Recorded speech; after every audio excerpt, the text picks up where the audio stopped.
This is Dub Alexander, your host of Are You Real Government? I've got a great show coming up just after these words from our partners. Hey everyone, this is Mike. And this is Brian of Fellowship Home Loans. Many things make us different, but what do our clients say? We can close your loan in weeks, not months like other lenders. They love our low rates and, of course, our personalized one-on-one approach. Call us today at 800-804-SAVE or online at fellowshiphomeloans.com.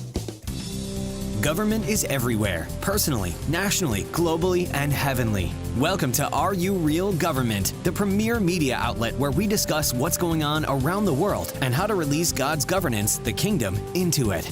Each week, we'll be equipping you with kingdom understanding and giving you the inside track to government leaders around the globe. Now get ready to get real about government with Are You Real Government? What in the world is going on, and more importantly, what in your world is going on?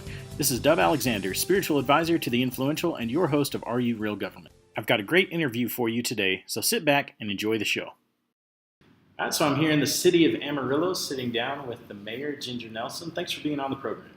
I'm happy to be here, Dub. Thank you for inviting me. Absolutely.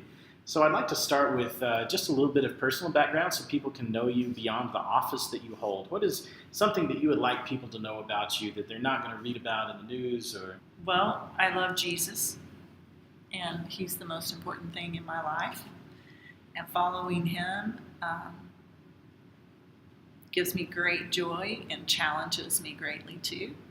I love my husband, Kevin, and you might read a headline or an article about the mayor, but you don't often read about the leader that the mayor respects the most, and that would be my husband, Kevin. He's serving the city too in so many ways, and I couldn't serve in this office if he wasn't serving along beside me. We have 3 wonderful kids and love parenting them. We own businesses here in Amarillo. We own a hotel called My Place Hotel, and we're learning so much about hospitality and the joy of being around people. And we own an office building also that gives us that same opportunity. And in my so-called spare time, I love to paint. I love bright colors, and I love to paint paintings that are about people or about things that we see here in West Texas that tell a story. I love that. That's so cool. And I've got to say, just from the time I've gotten to spend with you on a personal level, that I love and want to honor you for how you do let the heart of God direct you on every level, and that it holds so much weight with you. I know that you don't make decisions for this city without taking into account what the Lord is speaking to you. And so that's awesome. That's one of the things I love about you. Thank you. I appreciate that. Absolutely. So before choosing to serve in the area of local government, what was your background?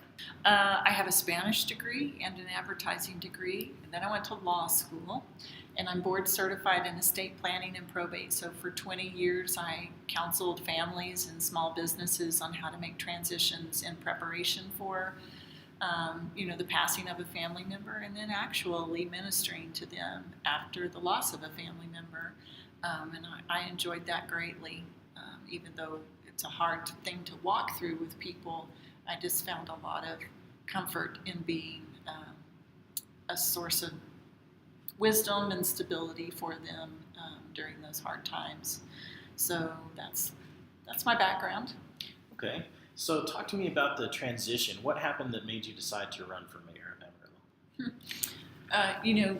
God only reveals his plans to us as we need to see them. So the whole journey of this really began several years ago, but I didn't see it happening that way.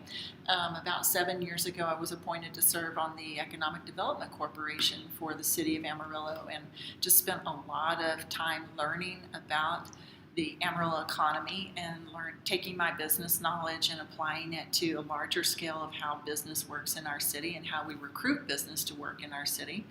And then there was some controversy that developed in the city, and that board got kind of pushed into the middle of the controversy.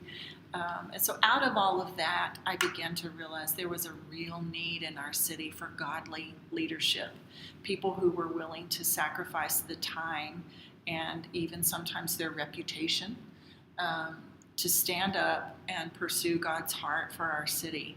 And so I just kept praying that the Lord would bring people to do that. And I knew we were having an election coming up in May. This was the summer before that, and our family was praying diligently that God would rise up godly leaders. And careful what you ask for, because around August of that year, I began feeling the burden that our family was supposed to be involved. So I said to my husband toward the end of August, and it was something we had discussed, and I admire him greatly as a leader, because I had been involved a little bit already in city things. He had asked, did I feel like I was called to run for mayor? And I said no. But I said to him, I think you are called to run for mayor. And so we prayed about that, and we're in the process of expanding our hotel businesses, and the timing was just not good for him. We could not afford for his leadership off of our business, for his energy to go towards serving the city. And so after praying about it and seeking godly counsel, and the answers were no, no, and no, we just set that on a shelf and thought, we're so glad we prayed about that. And the answer is no. We'll keep praying for whoever it is that's being called.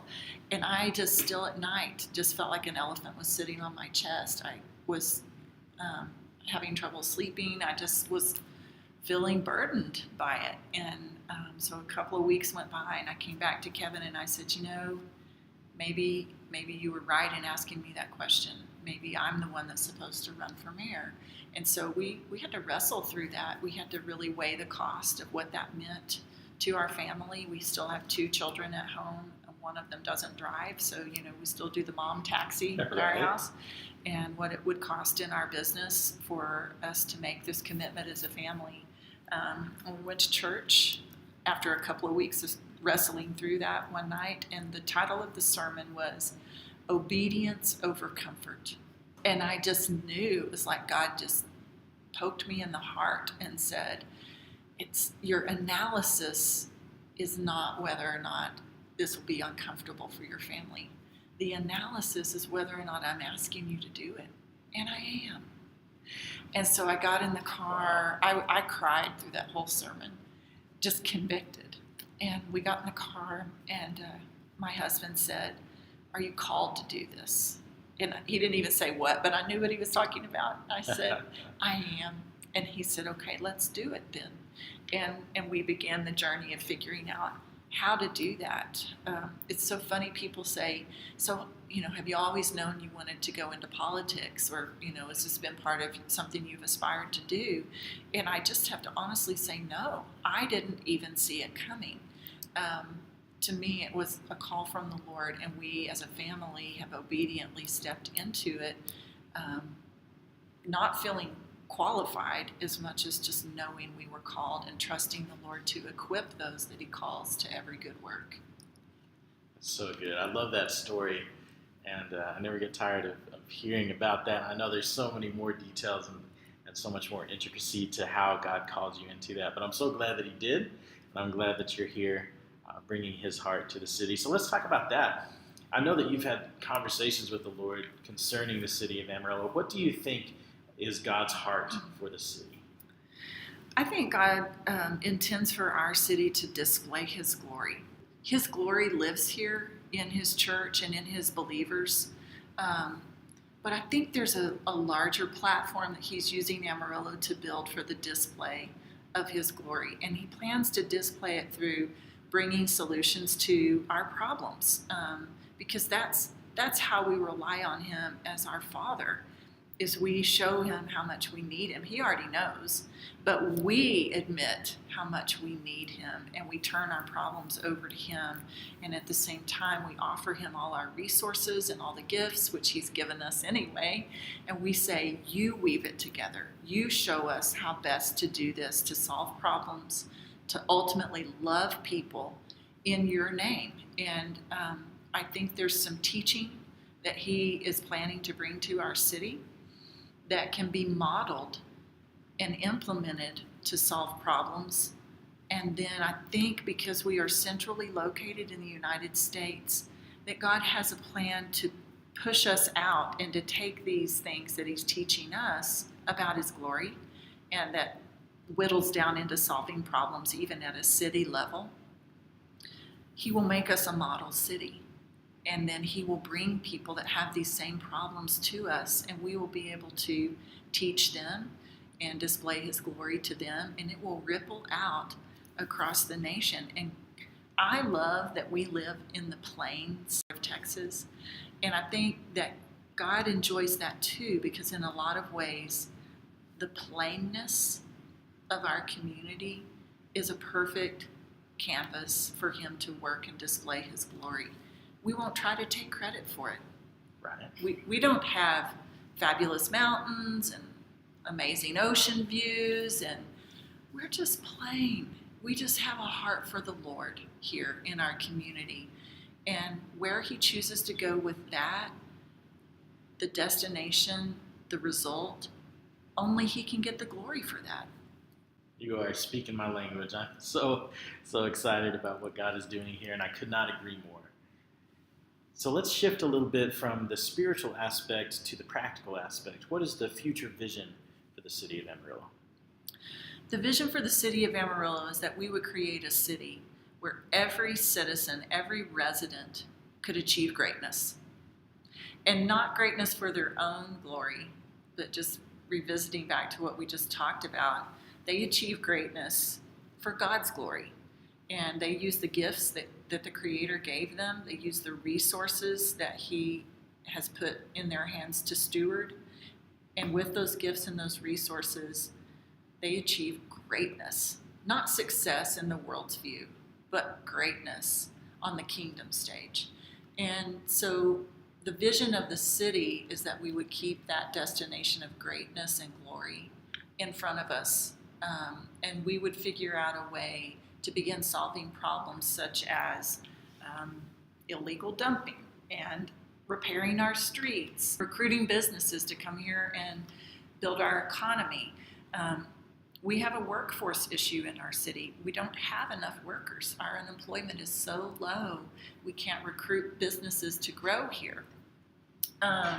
We need to be partnering better with our educational institutions. And so there are a lot of very real municipal type problems and issues I spend time praying about, and I fully believe God has practical solutions and will bring leaders to solve those problems. I really believe that the solution to every problem we have in our city resides in the gifts or the thinking of someone who's already living in our city and whose heart belongs to the Lord.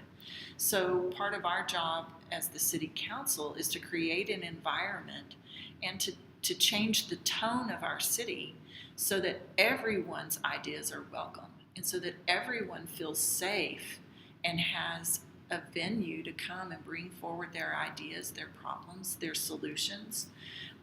The difficulty that we struggle in is making sure that it doesn't become a hate venue. And so that's a constant battle, because there are folks who like the attention, just like my children went through seasons where they didn't care whether they were getting in trouble or they were getting accolades. They would sometimes just do something outrageous to get my attention. We have that happening in our city now. People are trying to just get attention and put the attention on themselves instead of working to bring a solution that will move our city forward and build us as a community and fall in line with what God is doing to display his glory. So true. You're touching on such an important aspect of what can be accomplished when a culture of honor is established. Mm-hmm. And I know your heart, and I know that you are doing everything within your power to establish a culture of honor where everybody can feel valued and everybody can have a voice. And the people of influence that will thrive in a culture of honor are statesmen and stateswomen. People who know how to carry themselves with honor, with integrity, who know how to talk about difficult issues in a respectful way, know how to dialogue rather than debate. There's so many different things that can be implemented. If you really are passionate about a subject and you want to see change, learn how to carry yourself, not as an activist, but as a statesman, and see what you have the ability to bring to the table to see the change that you're passionate about. I think that there's a lot to be learned there. I always learn when I sit down and have a conversation with you, Dub. Yeah, that's really good, and I agree with that. Thank you.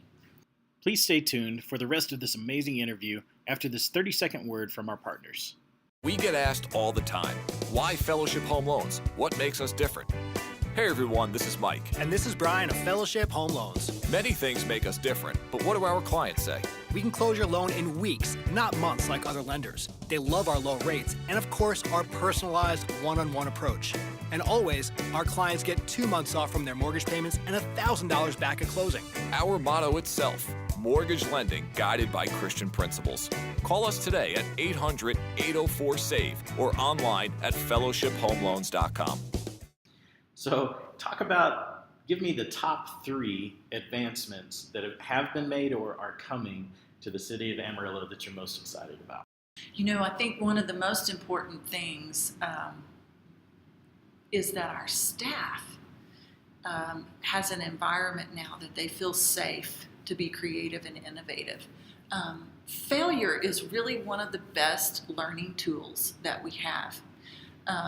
A baby learns to walk by falling down, and then they retrain their brain to balance differently. So every fall teaches them to be a better walker.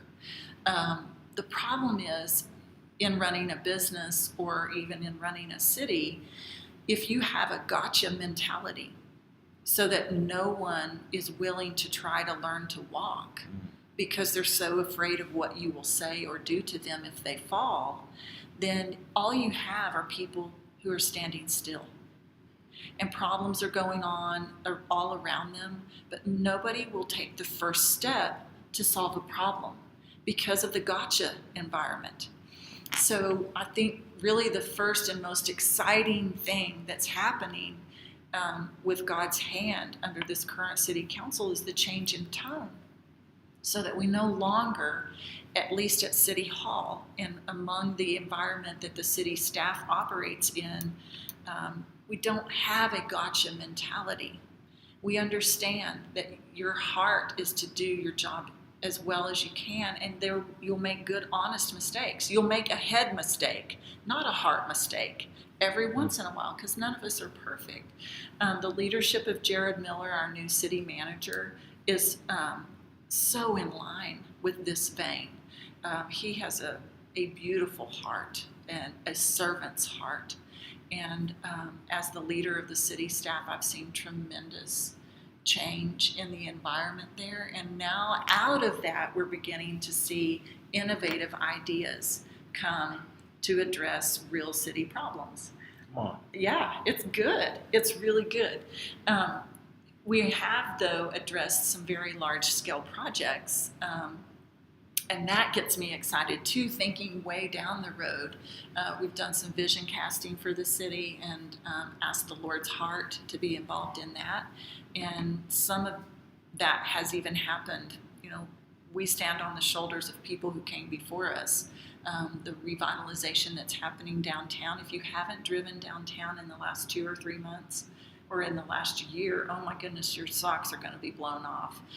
We're currently building the baseball stadium and getting so much even national attention for the design of this stadium. There are several elements in this stadium that we will be the only city with a minor league baseball team that has these design elements on our stadium. Wow. So, you know, it is about God receiving the glory, but as a proud mom, I like it when our city gets a pat on the back or gets a nod, you know, on a nationwide scale. So the baseball team and the energy that they're going to bring to our city is so fun and exciting. We have other things that we're working on. We'd like to start talking about the work that needs to be done at the Civic Center. That's something that we need to change and address if we're going to grow as a city and continue to recruit young families to come back here to start their businesses, young executives to come back and work in businesses that are growing and expanding here. And, you know, I have some big dreams for our city because we are centrally located and because I do feel God's hand moving with favor on our city. I think we have some opportunities to recruit businesses like we've never had before. And we need to address what our city looks like It's a hospitality issue. It's a customer service issue. So as a business owner, I know I can't recruit you to lease space in my building unless the outside of my building is attractive and inviting to you and to your potential customers. So there are some things that are happening in our city, the North Heights neighborhood and the Barrio neighborhood and San Jacinto neighborhood, working on neighborhood plans that we as a city can partner with them to do some cleanup, to do some neighborhood overlay plans that would change how their neighborhoods are zoned and how people build and redevelop in those neighborhoods. We can partner with incentives there to try and get people to do neighborhood redevelopment. We can change the face of our city. And one trajectory shift in 2018 plus 10 years of citizens working on it will result in tremendous impact in our city. So really, that's a loaded question because I could really go on for about 3 hours on the things that are exciting to me about what God's doing in our city, but there's 3 things. I love it. And we'll definitely have you on again in the future when we have a little more time. Oh, that'd be great. What's something, this is a podcast that goes out on a national level, international level. What is something that you want the people of the nation to know about the city of Amarillo? The city of Amarillo is really a city of great opportunities. And in a lot of ways, we are what the West was even 200 years ago. We're undiscovered potential. And we are real Texas. So many people that drive through I-40, this is the only view of Texas they get. They come from Tennessee, they drive to California or Arizona. They don't go through Dallas, they don't go through Austin, they don't get down to Houston. They go through Amarillo. And so Amarillo is the ambassador for the entire state of Texas to over 8 million people that travel through our city on I-40 every year. What are we doing to present ourselves as Texas? What are we doing to present ourselves as people of God who have hospitality, who have ingenuity, who pride themselves on being entrepreneurial? We have wide open spaces here. And in a lot of ways, they reflect the wide open faces of friendly, welcoming Amarilloans. So I would like for folks across the nation to know that we have tremendous potential for you to build your business here.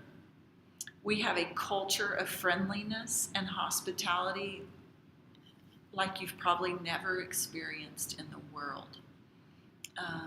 And we're so centrally located within the United States between the East Coast and the West Coast. I feel like we're the perfect conduit no matter what your business is, whether you are in the business of influence or media, supply chain, manufacturing. We are such a logical choice for you to consider helping us grow, because we have a desire to help not just the families in our geographical city grow, we have a desire to help other cities grow. Part of God's vision for our city is that we would disciple other cities. So the stronger we are as a city, the stronger we will be in influencing and discipling other cities.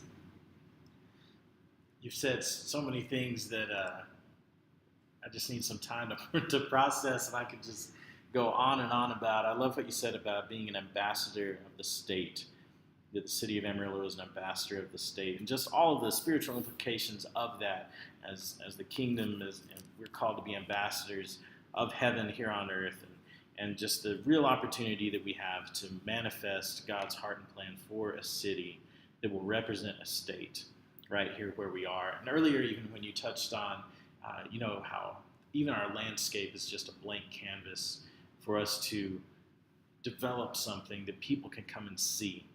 And I feel like that there's a real shift going on from not just Daniel's and Joseph's going out and gaining influence and speaking to the heart and the authority of God in different places, but that God really wants to establish Solomon's on the earth where people came to him to see how things were to be done. And so I just want to speak that out over the city of Amarillo, that it will become a Solomon city that other cities will come and view and be astonished by and learn how to do things God's way, because that's really, really what it's all about.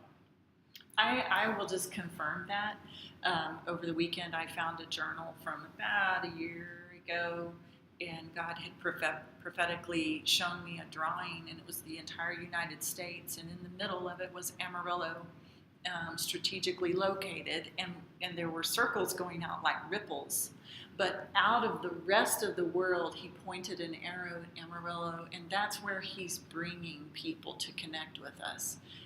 So he is going to use us to ripple out in discipleship to other cities, but part of that looks like they come to us, like people came to Solomon to see what he was about and to try and learn from him. So I agree with that. So good. Well, we are out of time for today, but I would like to do another interview with you in the near future. Yeah. And I've got so many more questions, and so I just want to speak to Amarillo. I grew up in South Oak Cliff in South Dallas, which was a really rough neighborhood. And when I moved here, when I was 19 years old, it was a real culture shock. And what you're saying about the hospitality and the friendliness of the people is so true. And when you said that, it just took me all the way back to when it was shocking to me, the friendliness and the helpfulness of everybody around me here. And, once you're in a territory for a while, you can become numb to that, or it just becomes familiar. But I remember very vividly, wow, this place is different. And Amarillo is very much a welcoming place. I love that. I love what what's been done with the Big Texan and just the notoriety in a good way that it's given our city. And so I just want to honor those guys as well for establishing that in our city.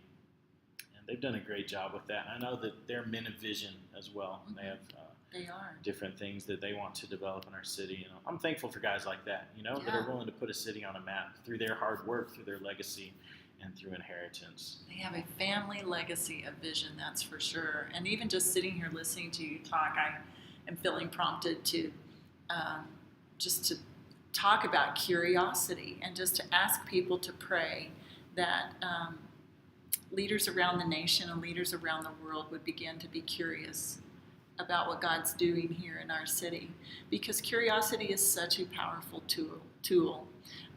Even I can hear it in your story of landing here, that it made you curious to think, what is this community like that people are doing this? And it's when God makes us different that people notice us. And when we're noticed, then people become curious about what's the story behind them. Why are they different? And so then they approach us and ask us about our story. And that's so much more powerful than trying to chase them down and get them to stop to listen to the story that God's telling through us. So curiosity is just an amazing spiritual tool. And I think it would be fantastic if we as believers just ask the Spirit to pour out curiosity on what God's doing in our city. I'm all in. So let's close with this question. Where is a reliable place that people can connect with you and follow what you're doing here in the city and get the truth? Yeah, boy, that is a great question. My Facebook page, so it's Ginger Nelson for Mayor, is really the best place. You have to be careful. So, biblically we know you have to be shrewd. Do double check that information. My page is verified through Facebook, so you can look up there in the corner and make sure that you're actually looking at my page. Just be aware that you're looking at the right page. The city of Amarillo has an official page as well, but just be careful it's not somebody who's put up a logo that's similar to the city's page. I try real hard to connect and keep my posts there. You can be aware of what's going on in the city by following that page. Yeah, that's a great resource to stay up to date with what's going on. And I love how you go out of your way to honor different individuals and just put their picture up there and talk about what they're doing. And so that's all good stuff. Well, thanks so much, and I look forward to our next interview. Thanks, Dub. I really enjoy getting to travel around and see what God is doing through the kingdom all over the world, but there's something special about getting to share with you what's happening right here in the city of Amarillo. So I hope you enjoyed this interview. I want to give a shout out to John Fuller for the amazing platform that he's built with the Are You Real family of podcasts. Of course, you can always catch his show on Wednesdays. It's the original Are You Real show. And I also want to give a shout out to Cassidy Atkins, who is hard at work behind the scenes, making sure that Are You Real is up and running and publicized correctly. She's doing a great job. You can catch any of the family of the Are You Real podcasts throughout the week, so make sure you do that. Until next time, it's been Dub, it's been Kingdom, and it's been real. Thank you for joining us on this episode of Are You Real Government? For in-depth resources, show notes, information on today's discussion, or to connect with your host personally, please visit areyoureal.org. While you're there, be sure to check out the other podcasts in the Are You Real family. Until next time, thanks for keeping it real with Are You Real Government?